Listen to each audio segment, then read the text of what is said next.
बहुत छोटी उम्र में माता पिता की मृत्यु हो जाने तथा उनकी एकमात्र संतान होने के कारण परमानंद अब अपने जीवन में अकेला रह गया था। वह पक्षियों और फूल वाले पेड़ों को बहुत पसंद करता था, इसलिए वह एक जंगल के सीमांत पर रहने लगा। वह फल, कंदमूल तथा कुछ वृक्षों के खाद्य पत्तों को खाकर गुजारा करता था। कभी कभार ही वह चिड़ियों को मारता था। एक दिन उसने चिड़ियों के लिए एक जाल बिछाया। थोड़ी देर में उसने जाल में एक जंगली तोते को फंसा हुआ देखा। वह उसे जाल से निकालकर उसके परों को सहलाने लगा। तोते ने मनुष्य की बोली में कहा, यदि तुम मुझे नहीं मारोगे या बाजार में नहीं बेचोगे तो तुम्हारा भाग्य खुल जाएगा। परमानंद को तो तोते को बोलते हुए देखकर बहुत आश्चर्य हुआ। उसने कहा, ठीक है, लेकिन बताओ उस सौभाग्य को पाने के लिए मुझे क्या करना होगा? तोता बोला, मुझे राजा के पास ले चलो। परमानंद तोते के साथ राजा के पास गया। राजा ने तोते को देखकर आश्चर्य के साथ कहा, कितना सुंदर तोता है। राजा ने राजकुमारी मोती रानी को बुलाया और पूछा, रानी, क्या वह तोता तुम्हें पसंद है? राजकुमारी को वह बहुत पसंद आया। उसने राजा से कहा, हाँ पिताजी, मैं इसे अपने पास रखना चाहती हूँ। मैं इसकी अच्छी तरह देखभाल करूँगी। राजा ने परमानंद से पूछा, इस पक्षी का क्या मूल्य लोगे युवक? परमानंद राजकुमारी की सुंदरता से आकर्षित होकर उसी को देख रहा था, इसलिए वह तुरंत उत्तर नहीं दे सका। तोते ने तभी बोलने का अवसर देखकर कहा, 1000 सिक्के। दरबार के सभी लोग तोते को इतनी अच्छी तरह बोलते देखकर हैरान हो गए।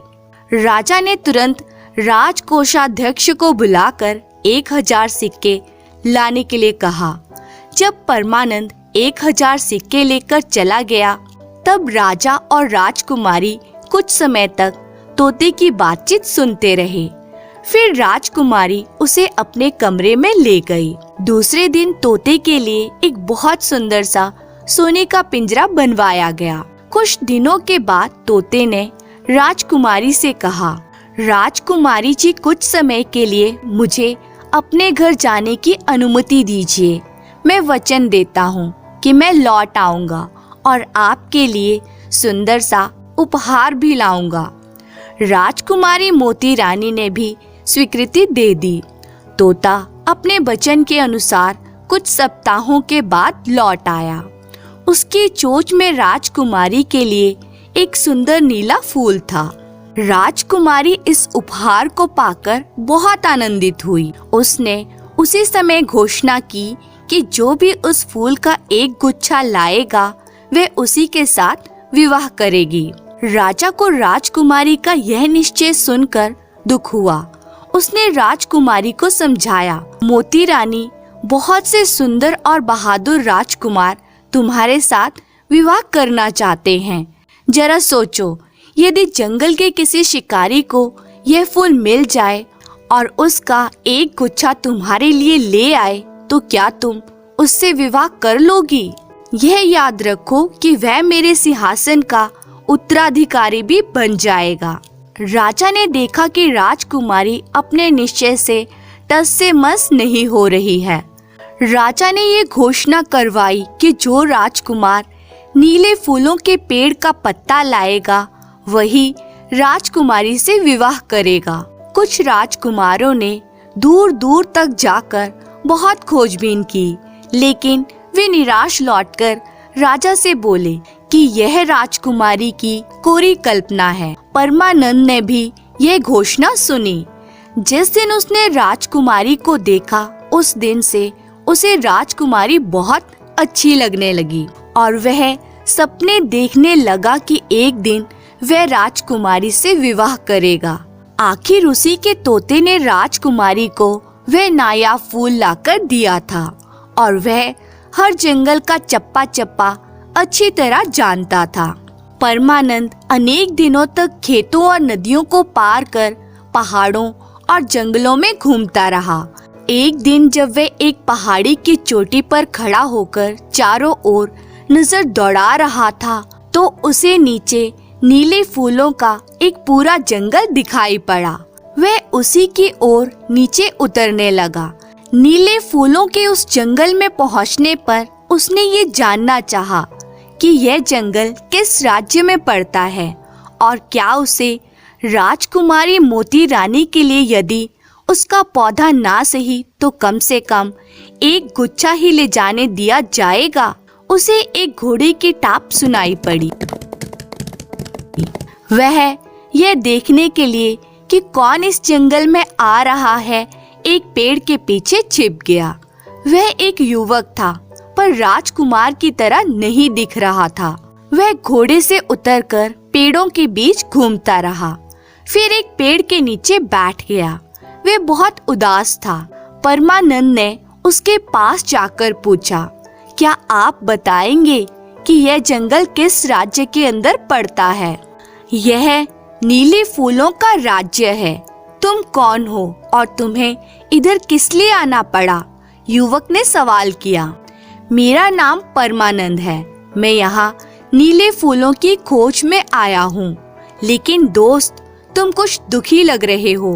क्या कारण है? मैं तुम्हें अपनी कहानी बताता हूँ। युवक ने कहना शुरू किया। राजा की एक सुंदर बेटी थी। उसमें एक विशेषता थी। वह जब भी आती तो पक्षी गाने लगते। वह जैसे ही कलियों को छूती वे खिल जाती। मेरे पिता राजा के मंत्री थे।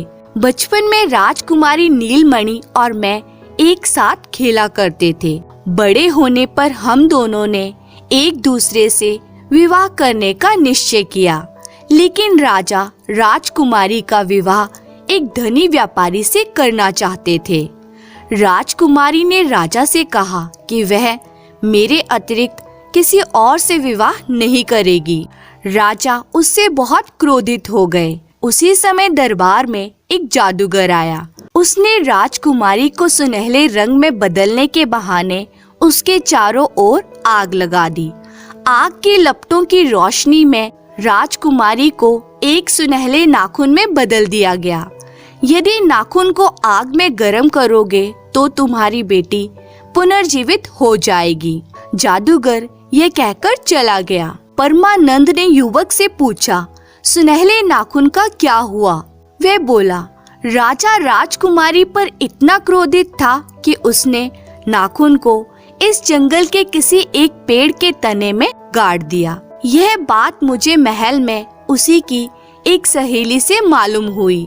बहुत दिन बीत गए। मैं प्रतिदिन उस नाखून की तलाश में यहाँ आता हूँ, किंतु व्यर्थ। मैं उस नाखून का अभी तक कुछ पता नहीं कर पाया। मुझे यह भी मालूम हुआ कि अब राजा अपनी करनी पर पछता रहे हैं। यदि मैं नाखून को फिर से पा सकूं, तो उसे राजा को दे दूंगा।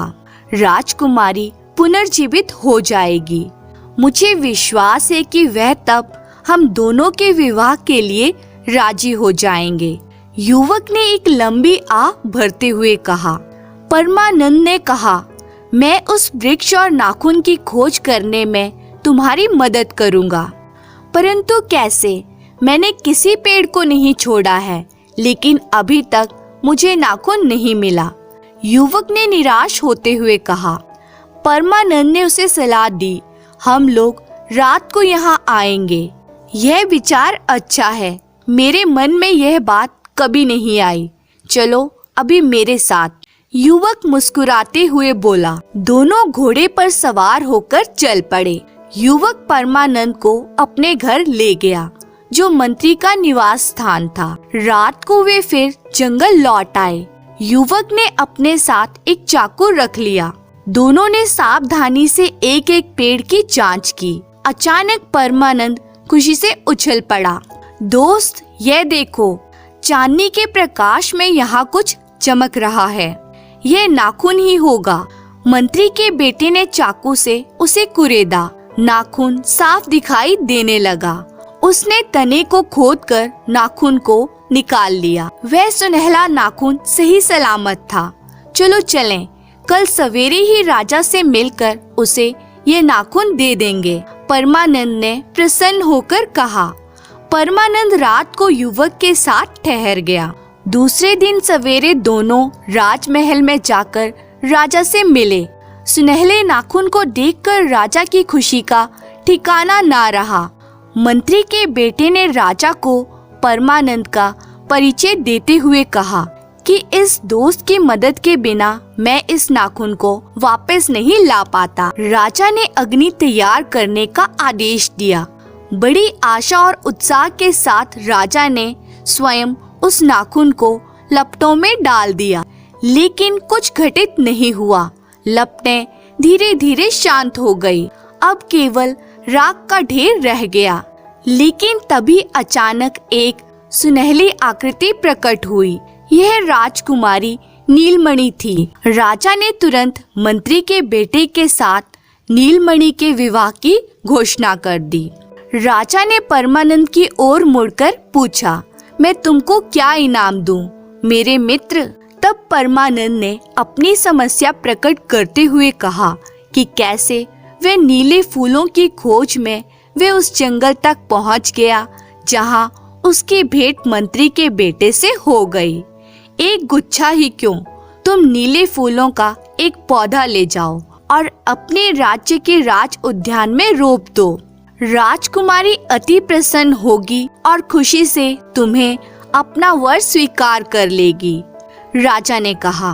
परमानंद को नीले फूलों के पौधे तथा सैनिकों के साथ सम्मान पूर्वक विदा किया गया। वे अपने राज्य के राजा और राजकुमारी मोती रानी से मिला तथा उसने उन्हें नीले फूलों का पौधा उपहार स्वरूप प्रदान किया। राजा ने तुरंत उस पौधे को राज उद्यान में लगवा दिया और परमानंद के साथ राजकुमारी के विवाह की घोषणा कर दी।